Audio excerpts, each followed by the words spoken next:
Man har forskellige hjerneceller, som man bruger. Nogle bruger man til at læse, nogle bruger man til at stave, nogle bruger man til at regne, og andre bruger man til sin fantasi. Og nogle bruger man slet ikke til noget. Vi snakker lidt om det inde i klassen. Der siger de det sådan noget med, at nogen de har sådan en læsehjerne, hvor de ikke kan læse så tykke bøger, og nogen har nogen, hvor de læser tykkere bøger og sådan noget. Det er, at man har forskellige hjerner, og man læser forskellige, men der er forskellige bøger. Man læser ikke det samme. Nej. Der er nogen, som der har, altså som der læser tykke bøger, og der er nogen, der læser tynde bøger. For eksempel, mig og han var vi for eksempel læsemarker, ikke?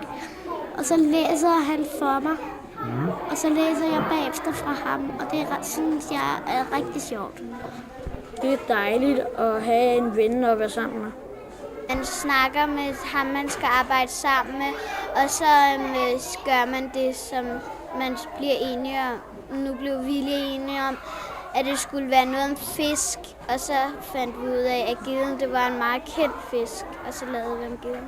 Altså jeg tror vi lærer det, vi skal, og samtidig så har vi det meget mere frit og meget der er ikke meget hyggeligt, og det ved jeg selvfølgelig ikke, men jeg er selvstændig. Altså jeg synes måske, de små klasser skal lære noget at hjælpe, og det gør de også stadig, ikke? Men det er også en god måde til, når man kommer i gymnasiet for eksempel, eller hvor man vil. Der handler det meget om at tage eget ansvar for sin læring, ikke? Og det gør man så også her i 7., 8., 9. Og det er så vigtigt. Jeg tror, det kræver meget af de fleste. For man skal selv, hvis man ikke selv siger, at man gerne vil lave noget, og ikke selv sørger for at lave noget, så laver man ikke specielt meget. Det kan man godt undgå, ikke?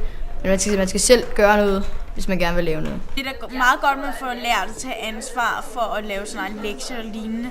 Men alligevel, jeg synes, vi får for meget ansvaret. Men jeg synes, det er den helt rigtige måde, når man starter med det. Men det er svært for nogen, der har haft, som vi har haft nogle år, hvor det har været normal skole, og en helt anden måde at undervise på. Så er det svært for os at lære det, ligesom det er for lærerne. Men for en børnehaveklasse, der ikke har brugt nogen anden måde at vise på, så er det helt klart en helt rigtig måde. Der er selvfølgelig ting, der skal justeres, ikke? Men det er der jo altid, når man starter med. En engageret lærer er en, der laver meget gruppearbejde, meget projektorienteret arbejde, så man ikke bare sidder og skal høre på læreren inde i vores små klasselokaler.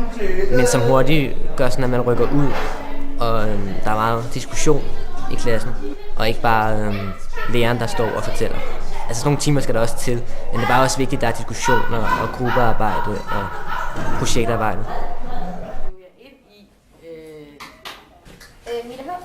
Jeg synes, at I symboliserede det rigtig godt, og I havde en rigtig god morale med det der spil der. Og samtidig så var det også virkelig underholdende, og det skal det også være, for ellers gider man ikke se på det. For eksempel i engelsktimen, der sidder vi meget med stolene dernede, og bordene klappet sammen og sådan noget. Vi prøver sådan meget at flytte bordene og sådan noget.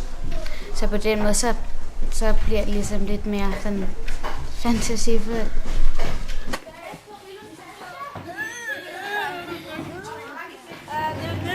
Den er blevet mere moderne, men så også, at bordene sådan kan skubbes ind til siden, og at sådan her stolene her, dem kan man lettere flytte rundt på, sådan noget, imens de andre de er sådan lidt mere store og klodsede og sådan noget. Jo, det er meget smart, at man kan flytte rundt på bordene.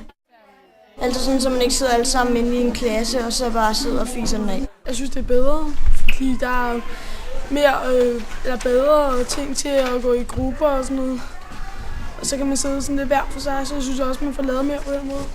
Der er i hvert fald ikke nogen herinde fra, som ikke arbejder ordentligt. Bare fordi vi sidder et andet sted lidt længere ned ad gangen. Og lærerne, de går jo også stadigvæk og kigger efter og kommer hen til en og spørger, hvor langt man er nået og sådan noget. Så jeg synes ikke, at der er noget at være sådan bange for. Jeg kan godt forstå, at der er nogle forældre, der har nogle børn, som måske ikke lige koncentrerer sig så godt. Men ellers synes jeg ikke, det er noget, som man kan være bange for.